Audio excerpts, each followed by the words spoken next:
Este programa usa imagens de arquivo, computação e reconstituições para ilustrar uma teoria controversa de fatos históricos. Objetos voadores com performances incríveis registrados por testemunhas confiáveis. Serão veículos alienígenas ou ilusões de ótica? Ou será que existe alguma explicação mais sinistra? Existem novos indícios que apontam para uma tecnologia nazista secreta. E há uma conspiração pós-guerra para manter os OVNIs como mistérios até hoje.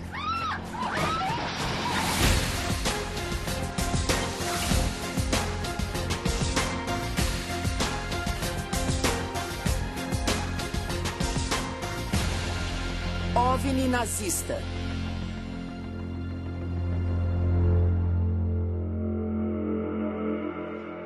O Centro Nacional de Registro de OVNIs recebe todos os meses 400 notificações de avistagens. Objetos em forma de disco, naves triangulares e luzes voadoras são as descrições mais comuns. Muitos acreditam que os OVNIs vêm do espaço sideral. Mas existe outra teoria, de que o que chamamos de OVNI foi criado na Segunda Guerra Mundial, na Alemanha de Hitler. Novas pesquisas revelam que os engenheiros nazistas trabalharam em naves em forma de disco, decolagem vertical e sistemas avançados de propulsão. Depois da guerra, os militares norte-americanos levaram esses projetos aos Estados Unidos, junto com centenas de cientistas e engenheiros alemães. 2 anos mais tarde, em 1947, os Estados Unidos tiveram sua primeira onda de avistagens de OVNIs, assim como o resto do mundo. Seriam os OVNIs aeronaves secretas norte-americanas desenvolvidas a partir dos projetos confiscados dos alemães? Para descobrir isso, temos de estudar as mais intrigantes avistagens de OVNIs, as testemunhadas por pilotos profissionais treinados em observação aérea. O primeiro desses relatos data dos meses finais da Segunda Guerra. Documentos confidenciais britânicos e norte-americanos revelam que os pilotos aliados viram objetos voadores estranhos nos céus da Alemanha. As tripulações viram objetos estranhos que não conseguiam identificar. E quando os contataram ou tentaram fazer contato, eles não agiram normalmente, como aeronaves convencionais. Os homens apelidaram os objetos de Foo Fighters por causa do bordão de um personagem de histórias em quadrinhos da época, mas não havia nada de engraçado nesses encontros. O pesquisador Kit Chester entrevistou 12 testemunhas dos Foo Fighters e analisou dezenas de relatórios de pilotos aliados. Alguns pilotos acreditavam que realmente eles estavam voando a velocidades altíssimas de milhares de quilômetros por hora, pela rapidez com que cruzavam o céu e se afastavam. A maioria dos veteranos com quem eu falei já faleceu, menos um. E seu nome é Major Harold Augsburger. Era comandante do Esquadrão 415. Eu vi uma luz na asa direita. Não dava para saber a que distância estava. Mas me seguia. Para onde eu virava, ela virava. O operador de radar procurou e disse que até podia ver uma luz, mas não tinha nenhum avião no sistema de radar. Então, fizemos a volta para ver o que era aquilo. E quando chegamos perto dela, de repente aquilo explodiu e sumiu. Como se fosse um foguete.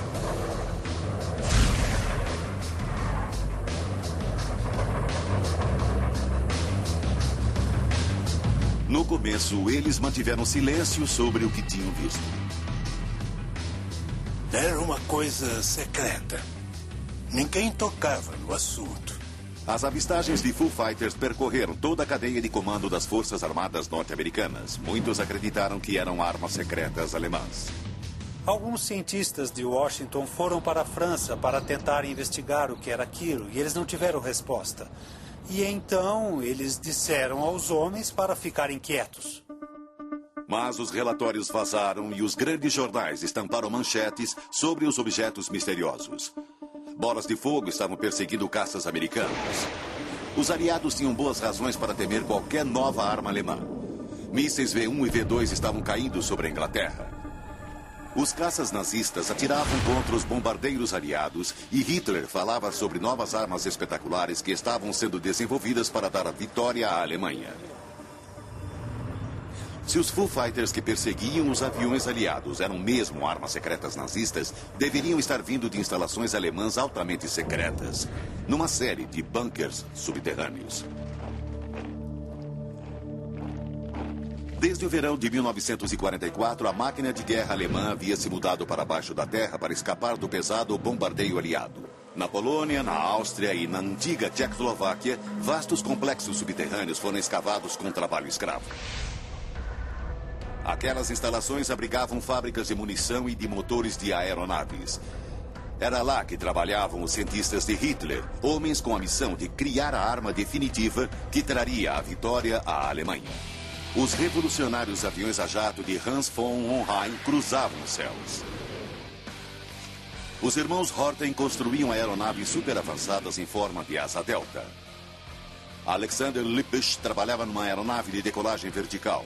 Em Peenemünde, o lendário engenheiro de foguetes Werner von Braun construiu os primeiros mísseis balísticos. E mais radical ainda, homens como Victor Schauberger pesquisavam novas fontes de propulsão. É um belo exercício tentar imaginar o que aqueles caras estavam pensando, porque era tudo tão novo e permitiu a eles entrarem em áreas muito além dos paradigmas ocidentais, além do que dizia a ciência ocidental. Isto é que é a ciência. E os nazistas disseram, não, isto é que é a ciência. Essa operação imensa estava sob o comando do general da SS, Dr. Hans Kammler.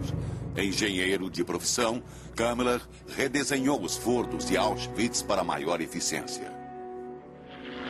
Em 1943, ele liderou a destruição do gueto de Varsóvia. E em 1944 passou a comandar o programa nazista de armas secretas. Trabalhando no complexo de Skoda em Pilsen, na antiga Tchecoslováquia, Kammler e um grupo seleto criaram, testaram e aprovaram projetos de armas avançadas. Algumas eram tão radicais que poucas pessoas conheciam todos os detalhes. Os alemães trabalharam em vários, eu diria, sistemas de armas aéreas não convencionais para construir alguns objetos mais ou menos circulares, de decolagem e pouso vertical, por exemplo. A decolagem vertical era a prioridade máxima para a equipe de Kammler. As estradas alemãs estavam sendo destruídas pelas bombas. Eles precisavam de uma aeronave que não dependesse de uma pista de 250 metros. Um dos projetos era promissor. Die Glock, o sino. Igor Witkowski é um historiador aeroespacial polonês. Ele pesquisa o sino há mais de 20 anos. E suas pesquisas mostraram que o artefato foi testado numa instalação subterrânea chamada Mina Wenceslas. A aparência externa do artefato era devido a uma cobertura de cerâmica na forma de sino. Dentro dele havia um centro, um eixo, em volta do qual havia 2 cilindros, que circulavam o eixo em direções opostas. Depois de conectar uma corrente de alta voltagem, os 2 cilindros começavam a girar em direções opostas. Kowalski acredita que os alemães estavam tentando criar um vórtice acionado à eletricidade. Como um tornado, a sucção deveria levantar os objetos verticalmente. E tudo sugere, os cálculos matemáticos, por exemplo, que aquele pode ter sido um meio eficaz de lidar com a gravidade. Será que os nazistas estavam no limiar de uma nova era da propulsão? Em abril de 1945, os aliados tinham derrotado as forças de Hitler e havia chegado a hora dos cientistas e engenheiros saírem da Alemanha. A questão era, para onde iriam e o que aconteceria com seus projetos? Será que o OVNI, que caiu 20 anos depois na Pensilvânia, tem essa resposta? Há muitos registros de OVNIs no nosso espaço aéreo. Ele sobrevoou a vila e saiu do nosso campo de visão. Serão os OVNIs veículos extraterrestres ou existe alguma explicação mais terrena para eles? Documentos revelam que durante a Segunda Guerra, os nazistas trabalharam em projetos bem radicais de aviões e na decolagem vertical. Um dos projetos, o Sino, se mostrava promissor. No fim da guerra, ele desapareceu. 20 anos depois, uma coisa estranha aconteceu na Pensilvânia. 9 de dezembro de 1965, 4:30 da tarde. Testemunhas oculares falam de um OVNI que caiu numa região de mata nos arredores de Kecksburg, na Pensilvânia.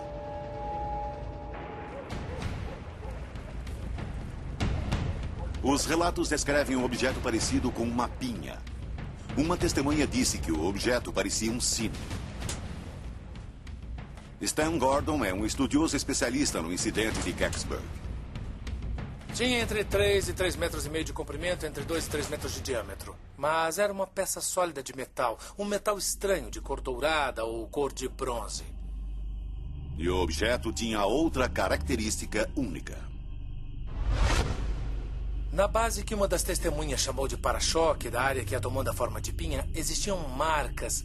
Marcas muito estranhas por toda a superfície.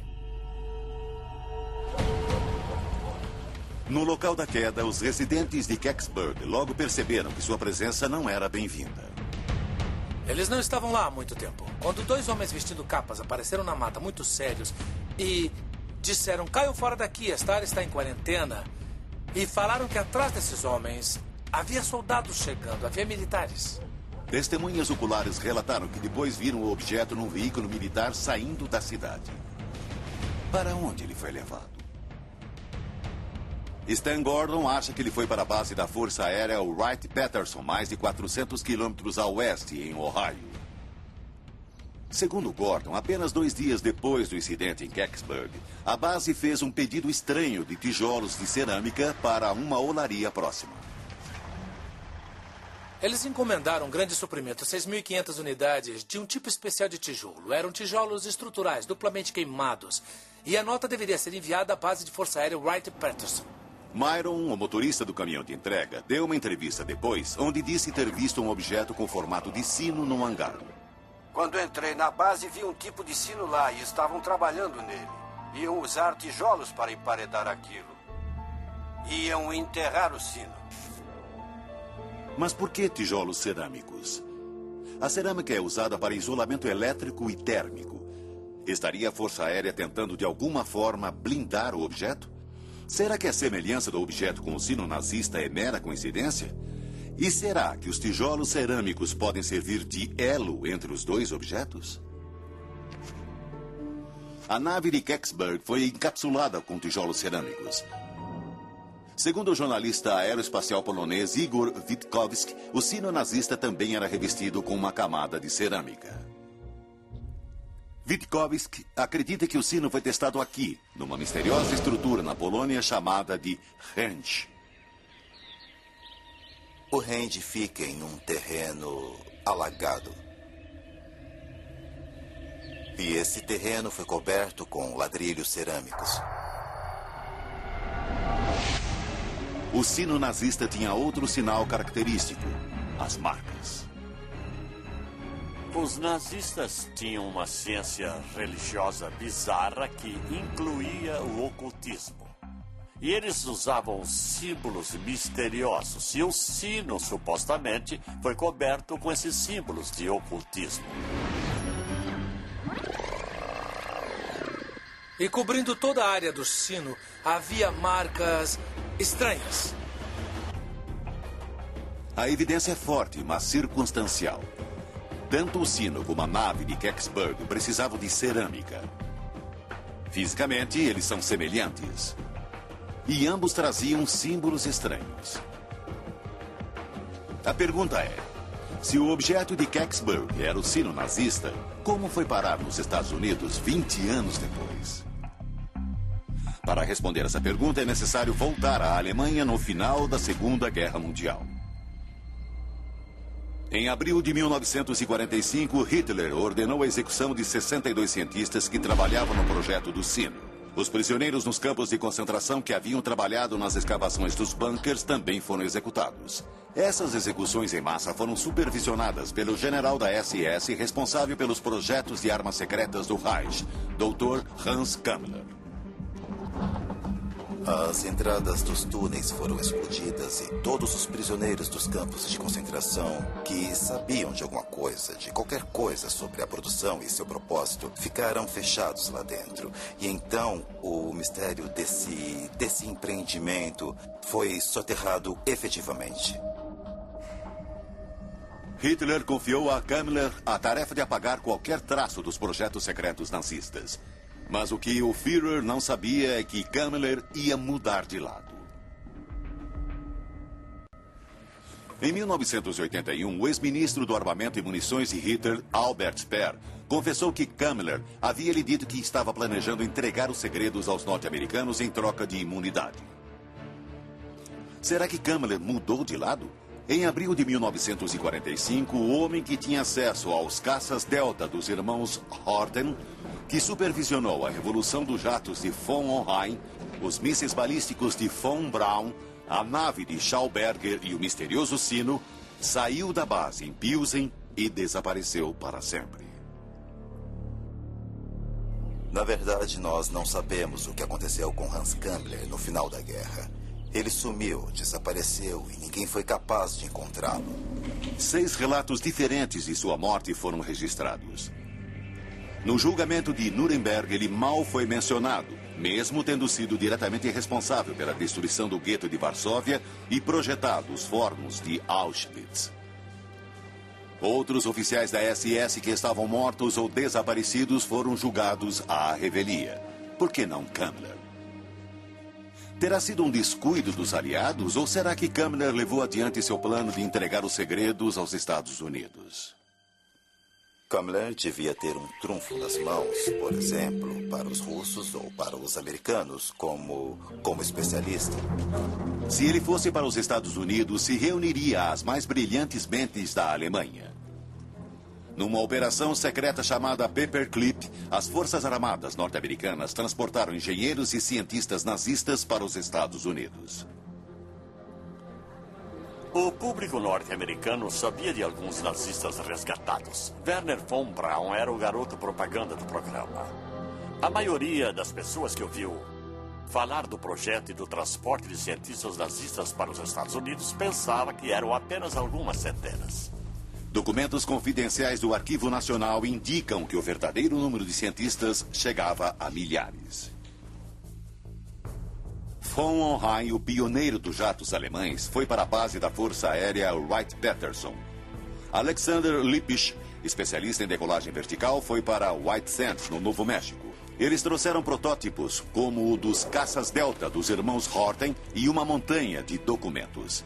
Em 1946, a Alemanha nazista tinha sido pilhada.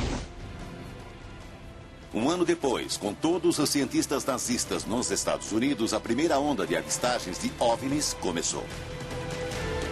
Bom, você não acha que Isso parece exatamente o que descrevemos, Jack. Foi isso mesmo que vimos. Isso Será coincidência? Ou uma investigação mais cuidadosa da mais famosa avistagem de OVNIs em Roswell, Novo México, poderá revelar um novo e mais obscuro segredo? Junho de 1947. Kenneth Arnold, um piloto de 42 anos, faz o primeiro relato documentado de uma avistagem de OVNI nos Estados Unidos. Sobrevoando o estado de Washington, ele viu uma formação de aeronaves em forma decrescente com um padrão de voo muito peculiar. O Dr. Bruce Maccabee é um físico especializado em óptica que investigou o caso Arnold. Não tinham asas, não dava para ver as asas, motores, estabilizadores verticais, nada do que é normal. Mas ele presumiu que era um novo tipo de aeronave. A descrição de Arnold dos movimentos das naves gerou pela primeira vez a expressão disco voador. 2 semanas depois, os Estados Unidos passaram pelo incidente com o OVNIs mais famoso de todos os tempos. Julho de 1947. Um objeto cai perto da base aérea de Roswell, no Novo México. Depois de investigar o local da queda, a Força Aérea divulgou um comunicado à imprensa. A base aérea de Roswell enviou um comunicado à imprensa falando sobre um disco voador que havia caído no deserto. Poucas horas depois do primeiro comunicado à imprensa, a Força Aérea emitiu outro, dizendo que o objeto em questão era um balão meteorológico. Um erro inocente ou desinformação deliberada? Desde o começo, existia alguma coisa que eles não queriam que o público soubesse. Se eles não estavam escondendo uma nave extraterrestre em Roswell, o que era aquilo, afinal? Será que mais investigações darão alguma pista que leve à tecnologia nazista? Para mim, o elo mais consistente entre o evento de Roswell e os nazistas é exatamente o formato da aeronave. A aeronave era parecida com um caça Delta. E todos sabem que os nazistas estavam trabalhando em caças Delta. A queda de Roswell aconteceu a pouca distância de voo de White Sands, a base da Força Aérea para onde foram levados os caças Delta dos irmãos Horten. Roswell aconteceu 2 semanas depois de Kenneth Arnold ter registrado a primeira avistagem documentada de um OVNI. Seria isso que a Força Aérea tentava encobrir? O protótipo de um caça-delta feito pelos norte-americanos com base na tecnologia nazista? Depois de Roswell, as avistagens de OVNIs começaram a aumentar, chegando ao clímax na década de 50. Discos voadores são vistos em toda parte. Muitos desses discos fantásticos voam pelo ar. Você já viu algum? Havia dezenas de milhares de avistagens. E está bem documentado agora que existia algum tipo de guerra aérea sobre a América em 1952. O público se convenceu de que a invasão extraterrestre havia começado. Até o presidente Truman entrou em cena. Existem coisas assim acontecendo. Discos voadores, sabe? No fim dos anos 50, a cultura popular reforçou a mensagem. OVNI significava extraterrestre. Discos voadores vinham do espaço sideral. Em 1952, a Força Aérea Norte-Americana criou o projeto Blue Book. Com uma força-tarefa instalada na base aérea Wright-Patterson, o projeto Blue Book coletava e avaliava relatórios de avistagens. Uma análise desses testemunhos oculares mostra que Roswell não foi o único incidente com OVNI perto das bases ultra-secretas norte-americanas. Ocorreu um grande número de avistagens perto dos hotspots. Hotspots são as mais secretas e bem guardadas bases militares.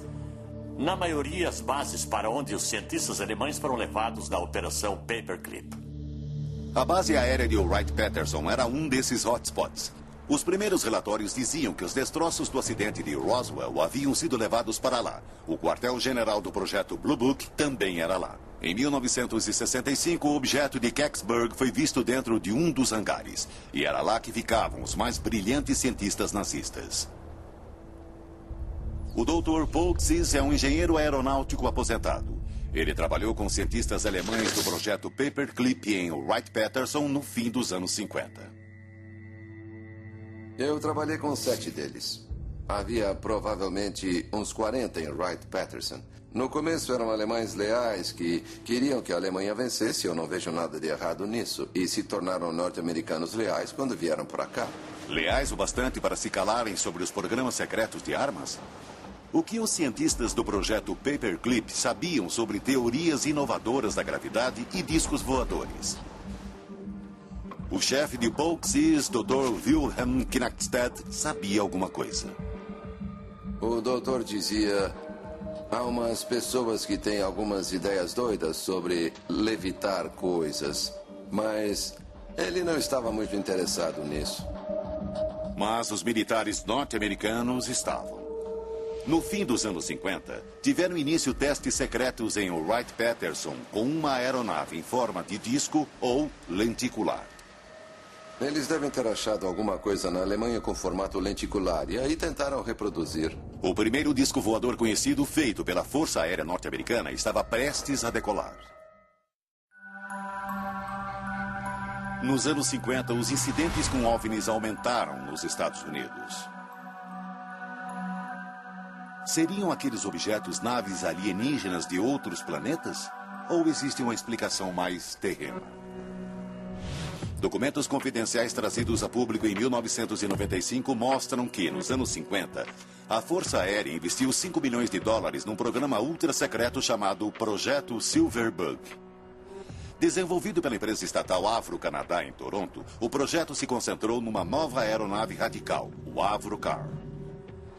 Bill Zuck é historiador da aviação canadense.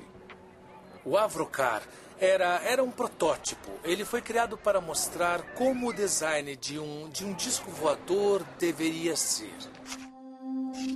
Os documentos do Silverbug falavam de uma velocidade de Mach 3 e de uma altitude de 80.600 pés, quase 25 mil metros. A nave decolaria verticalmente usando o efeito Coanda. Nos anos 30, Henry Coanda demonstrou que quando o ar é forçado em volta de uma superfície curva, ele vai seguir esse contorno e criar sustentação.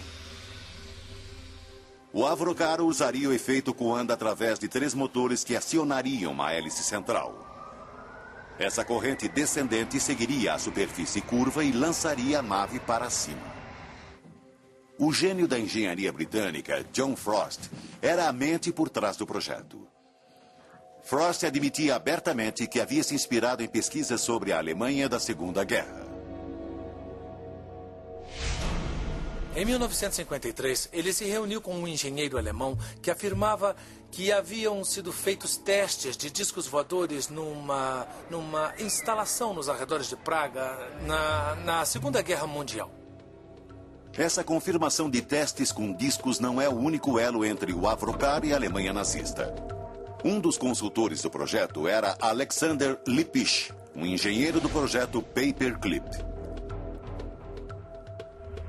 Durante a Segunda Guerra, ele havia trabalhado na decolagem vertical com outros cientistas nazistas. O que John Frost estava fazendo era basicamente garimpar as informações que Lippisch podia fornecer. Frost estava aprendendo muito com o know-how alemão. O que ele soube sobre os projetos que o fez acreditar que o Avrocar funcionaria? Será que tinha a ver com um projeto nazista ultra-secreto chamado Repulsion? Concebido pelo engenheiro austríaco Victor Schauberger, ele guarda muito mais do que uma mera semelhança com o Avrocar de Frost. Georg Schauberger é neto de Victor Schauberger. Ele possui o modelo original do aparelho. E este é o protótipo. Victor Schauberger é muito bem conhecido quando se fala de sucção, antigravidade, levitação, energia. E este é o chamado repulsing. Schauberger fez seu trabalho no campo de concentração de Mauthausen. Como o Avrocar, o Repulsion de Schauberger operava sob o efeito Coanda. Segundo Georg Schauberger, os testes iniciais de seu avô maravilharam a equipe.